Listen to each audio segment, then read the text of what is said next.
આ રવિભાઈ જોવો ને, હું તમારી બાજુમાં સીએનસી કહું છું, અમારી ડાયું ભરાતી નથી. અચ્છા, સીએનસી માં જે ડાયું નથી ભરાતી ને એના મુખ્ય 3 જ કારણ છે.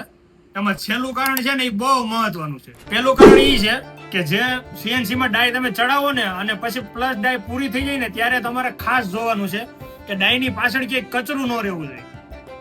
બધું ક્લિયર થઈ જાય પછી બીજું એ જોવાનું છે કે જે તમારી પાસે જે પાનું છે 8 SS નું હોય, કોઈ 10 SS નું હોય, તો એ પાનું અહીંથી ખરાબ થઈ ગયું હોય તો એ પાનું ડીપ પડે ને ત્યારે એમાં થોડુંક કચરું આવી જાય. એટલા માટે એ વસ્તુ સક્સેસ નથી એમ, અને એમાં બી કચરું આવી શકે. અને ત્રીજું કારણ મોસ્ટ ઇમ્પોર્ટન્ટ છે કે તમારું મશીન પર જે બેડ હોય એ બેડમાં સર્ફિંગ જ્યારે મારો ત્યારે 4 ખૂણાથી સર્ફિંગ મારવું ખૂબ મહત્વનું છે. તમે જુઓ તો એમાં તમને લાગે નહીં કે મને એક બાજુ ત્રાસ આવે છે એમ, પણ જ્યારે તમારી ડાય કપાય ને ત્યારે તમને ખબર પડે કે આમાં કચરું રહી છે. મેન કારણ તો આ 3 જ છે. આ 3 કારણો પર તમે ખૂબ ધ્યાન દેવો ને એટલે તમારી ટોટલ ડાય ભરાવા મળશે.